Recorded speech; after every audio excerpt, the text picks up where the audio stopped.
le retrait sacré, quand l'âme cesse de mendier. Bienvenue à toi, âme consciente, et bienvenue à toute notre communauté qui se retrouve ici non pas par hasard mais par résonance intérieure. Sur cette chaîne, nous explorons les profondeurs de l'esprit humain, les lois invisibles qui gouvernent nos choix et les mouvements silencieux de l'âme que peu osent écouter. Ici, il ne s'agit pas de consommer du contenu mais de vivre une expérience intérieure. Il arrive un moment silencieux dans la vie d'un être humain où quelque chose se retire. Pas de bruit, pas d'annonce, pas de drame visible. Quelque chose se retire à l'intérieur comme une marée qui cesse soudain d'obéir à la lune. Ce n'est pas un geste de colère, ce n'est pas une posture d'orgueil, ce n'est même pas une décision consciente, au début, c'est une nécessité intérieure.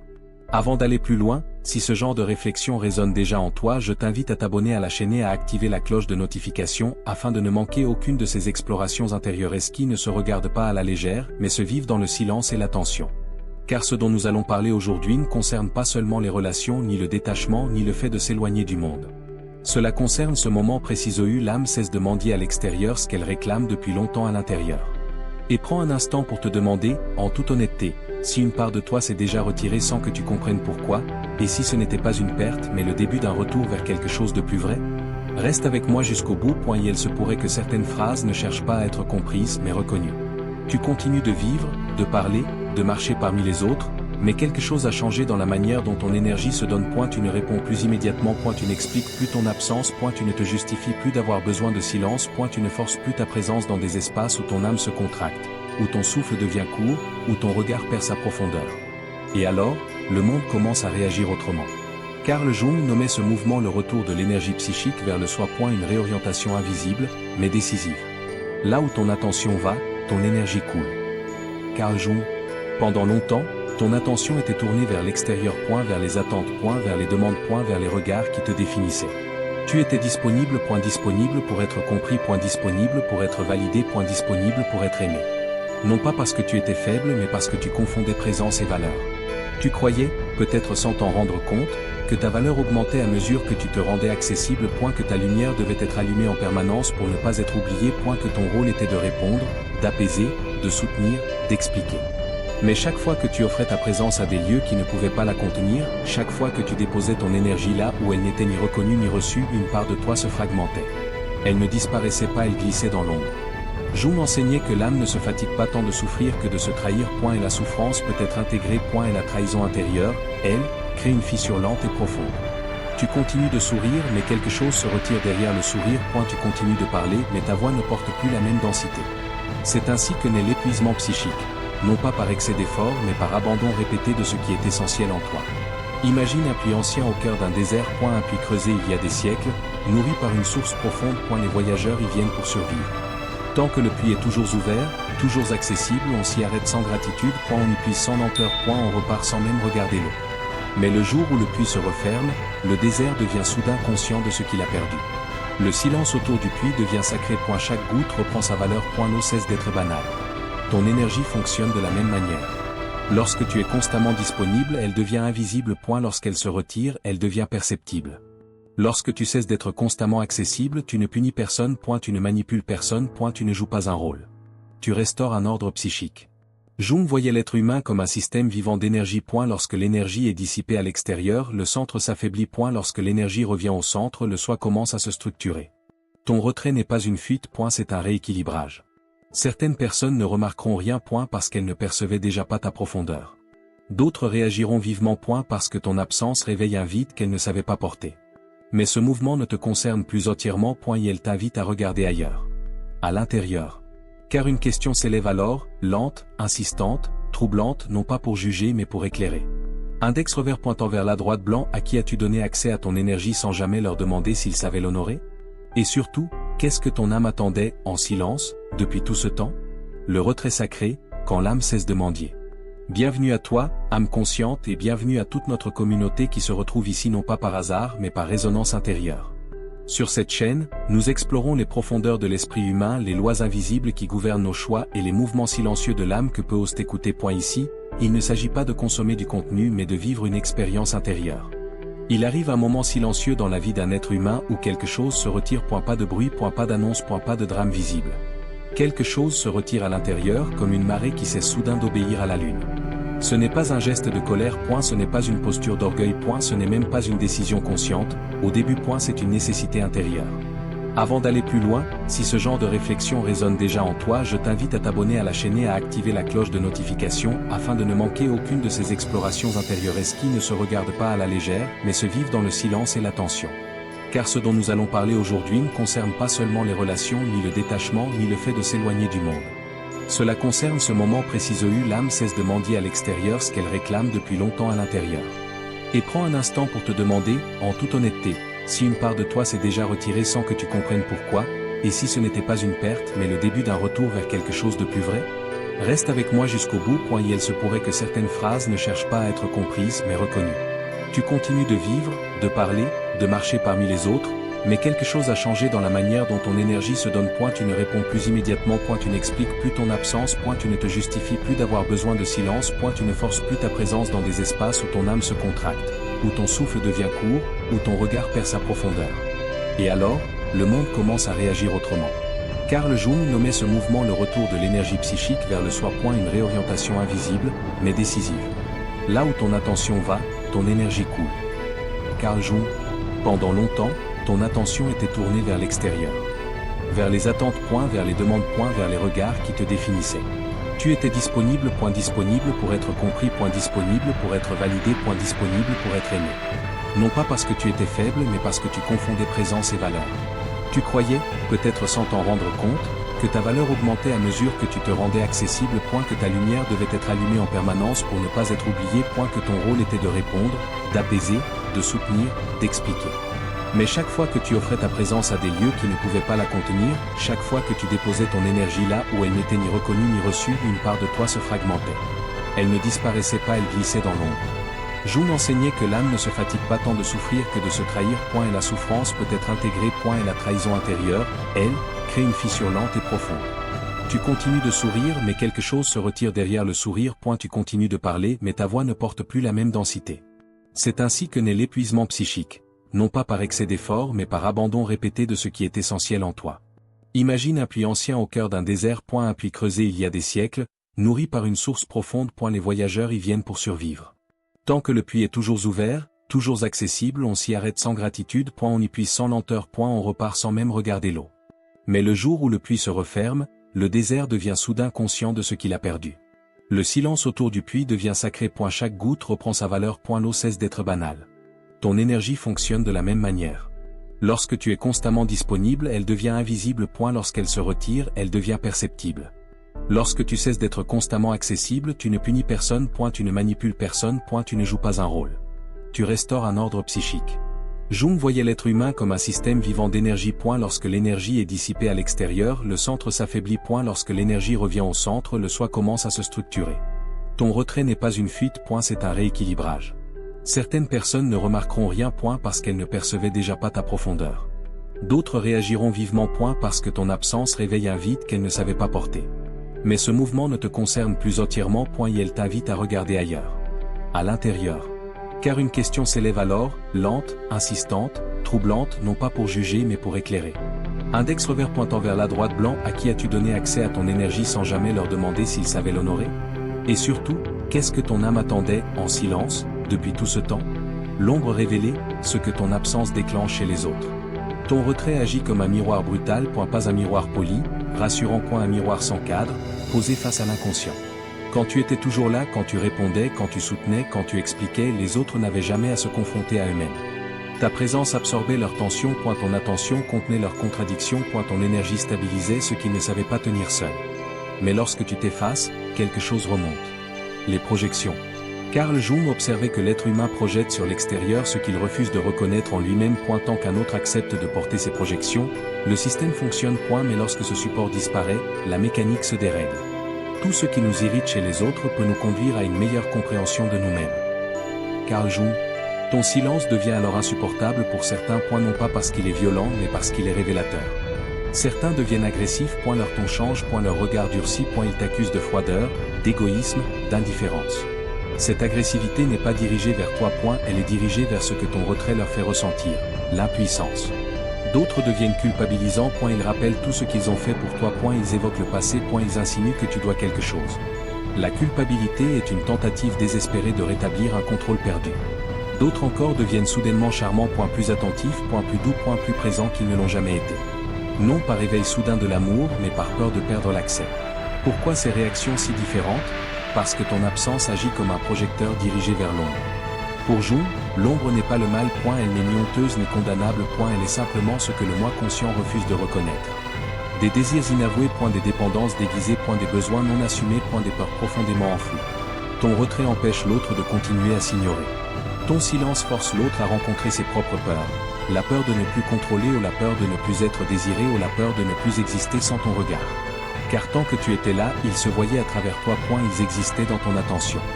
Jung expliquait que le regard de l'autre peut devenir un support d'identité, lorsque ce regard disparaît, l'identité vacille.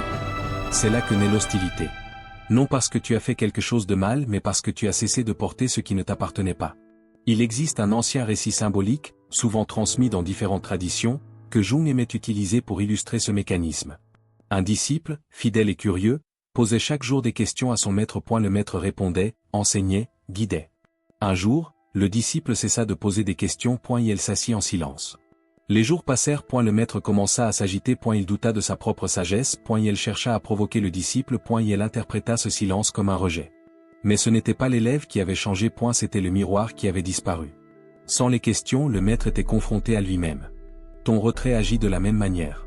Il révèle à chacun ce qu'il attendait inconsciemment de toi. Et elle montre qui te voyait comme une personne et qui te voyait comme une fonction. Certaines relations étaient fondées sur la rencontre. D'autres sur l'utilité. Ton absence fait tomber le masque. Et ce que les autres révèlent à ce moment-là n'est pas un verdict sur toi. C'est un diagnostic sur eux.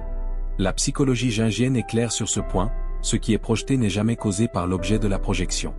Ton silence n'a rien créé. Et elle a révélé. Alors une question reste suspendue, dérangeante, impossible à éviter, non pour accuser mais pour comprendre. Index revers pointant vers la droite, blanc. Si ton absence dérange autant, qu'est-ce qu'elle révèle vraiment chez ceux qui ne supportent plus ton silence? Individuation, le moment où tu choisis le soi plutôt que l'approbation. Carl Jung appelait cela le processus d'individuation. Un mot discret, presque technique, pour désigner l'un des actes les plus courageux qu'un être humain puisse accomplir. L'individuation n'est pas l'individualisme. Ce n'est pas se couper du monde. Ce n'est pas rejeter les autres. C'est le chemin par lequel l'être humain cesse de vivre exclusivement selon les attentes extérieures pour répondre, enfin, à l'appel intérieur. Le privilège d'une vie est de devenir qui vous êtes réellement. Carl Jung. Mais devenir qui tu es réellement implique d'abord une perte. Et la perte de certaines approbations. Et la perte de certaines identités. Et la perte de certains rôles qui t'ont longtemps protégé. Être toujours disponible, disait Jung de manière indirecte, c'est souvent vivre fragmenté. Une partie de toi pour la famille. Une autre pour le travail. Une autre pour l'image sociale. Une autre pour ce que l'on attend de toi. Et très peu, pour le soi. Le soi, chez Jung, n'est pas l'ego. Ce n'est pas ce que tu montres. Ce n'est pas ce que tu défends. Le soi est le centre organisateur de ta psyché. Et elle sait avant toi. Et elle ressent avant que tu comprennes. Et elle souffre avant que tu ne l'écoutes. Lorsque tu vis trop longtemps dans l'adaptation, lorsque tu ajustes sans cesse ta forme pour être accepté, le soi se retire. Pas par vengeance. Par protection. Alors, un jour, tu te retires toi aussi. Et dans ce retrait, quelque chose d'étrange se produit, le bruit extérieur baisse et une voix apparaît. Cette voix ne crie pas, elle ne commande pas, elle ne menace pas. Elle murmure. Elle dit, ce lien n'est plus aligné, ce rôle n'est plus le tien, ce sacrifice n'est plus sacré. Ces phrases ne sont pas des pensées. Elles surgissent comme des évidences silencieuses. Jung remarquait que l'âme ne parle pas le langage de l'urgence, mais celui de la résonance. Tu reconnais cette voix non parce qu'elle est forte, mais parce qu'elle est vraie. C'est souvent à ce moment précis que la peur apparaît. Car choisir le soi, c'est accepter de ne plus être indispensable. C'est accepter de ne plus être constamment nécessaire. C'est accepter de ne plus être défini uniquement par ton utilité. Et cette transition est vertigineuse. Jung observait que de nombreuses personnes préfèrent la névrose à l'individuation parce que la névrose maintient un lien avec l'ancien monde alors que l'individuation exige une traversée solitaire. Lorsque tu commences à t'écouter réellement, certains liens s'affaiblissent. Certaines conversations deviennent creuses. Certaines obligations perdent leur sens symbolique. Non parce que tu es devenu froid, mais parce que tu es devenu entier. Jung notait également que la dépression apparaît souvent lorsque l'âme est ignorée trop longtemps. Non pas comme une maladie à combattre immédiatement, mais comme un signal. Un appel du soi. Une fatigue qui ne se repose pas par le sommeil. Un vide qui ne se remplit pas par la distraction. Une tristesse sans cause apparente. Ton indisponibilité devient alors un acte de guérison. Tu ne te retires pas pour blesser. Tu te retires pour entendre. Tu ne te retires pas pour punir. Tu te retires pour te réorganiser intérieurement. Car tant que tu es toujours accessible, le monde parle à ta place. Les attentes occupent ton espace intérieur. Les projections des autres façonnent ton identité. Mais lorsque tu n'es plus constamment disponible, le soi peut enfin respirer. Et ce processus n'est jamais spectaculaire. Il est discret. Il est lent. Il est parfois inconfortable. Il ressemble à une mue invisible. Tu continues d'exister dans le monde, mais tu n'y es plus dissous. Et une question commence à flotter, non comme une injonction, mais comme une invitation profonde, presque dérangeante. Index revers pointant vers la droite. Blanc, qui serais-tu si tu n'avais plus besoin d'être nécessaire pour te sentir exister? Et surtout, qu'est-ce que le soi tente de te dire depuis si longtemps dans ce murmure que tu commences seulement à entendre? L'alchimie psychique, comment ton retrait transforme la dynamique. En psychologie jungienne, aucune relation n'est neutre. Elle est toujours un échange d'énergies inconscientes, un champ invisible où circulent attente, désir, peur et projection. Tu crois parler à une personne. Mais ton inconscient dialogue avec le sien. Lorsque tu es toujours accessible, l'équilibre se fiche. L'énergie cesse de circuler. L'autre reçoit sans transformer. Carl Jung observait que là où l'énergie ne rencontre plus de résistance, elle perd sa valeur symbolique. Quand tu es constamment présent, tu deviens un courant continu. Prévisible. Stable. Invisible. Mais lorsque tu te retires, l'espace change. Et dans cet espace, l'énergie recommence à bouger. Ce à quoi tu résistes persiste. Ce que tu acceptes se transforme. Carl Jung. Ton absence crée une tension. Non pas une tension destructrice, mais une tension alchimique. Dans l'alchimie, la transformation ne commence jamais par l'abondance. Elle commence par le manque. Par la séparation. Par le feu. Lorsque tu te retires, certaines relations entrent en Y. La phase noire. Et la confusion apparaît. Les émotions se mélangent. Et la colère, la peur, le doute remontent. Ce n'est pas un échec. C'est une étape. Car toute matière doit d'abord se décomposer pour révéler son essence. Certains liens meurent à ce moment-là. Ils ne survivent pas à l'absence. Ils se dissolvent dès que tu cesses de les alimenter. Pourquoi? Parce qu'ils étaient nourris par ta disponibilité, pas par la vérité. Par ta présence fonctionnelle, pas par la rencontre réelle. Ces relations reposaient sur un déséquilibre énergétique. Tu portais plus que ta part. Tu contenais plus que nécessaire. Tu maintenais une structure qui n'était pas vivante. Lorsque tu retires ton énergie, la structure s'effondre. Et ce n'est pas une perte. C'est une révélation. D'autres relations, en revanche, traversent le feu. Elles vacillent. Elles se transforment. Elles se redéfinissent. Ces liens étaient authentiques, mais endormis. Habitués à ton don constant. Anesthésiés par la facilité. Ton retrait agit alors comme un choc thermique. Il réveille. Il oblige l'autre à investir. À choisir consciemment.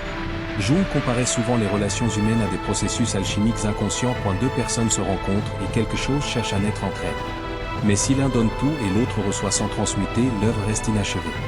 Dans les anciens rituels alchimiques, la matière devait passer par le feu et le vide avant de devenir or. Sans feu, pas de transformation. Sans vide, pas de recomposition. Ton absence crée le vide. Et la tension crée le feu. Et dans cet espace brûlant, la vérité apparaît. Certains découvrent qu'ils n'étaient liés à toi que par habitude. D'autres découvrent qu'ils tiennent à toi plus qu'ils ne l'imaginaient. Mais ce processus n'est pas sous ton contrôle. L'alchimie ne se force pas, elle se permet. Ton rôle n'est plus de maintenir l'équilibre artificiellement. Ton rôle est de rester aligné avec ton centre.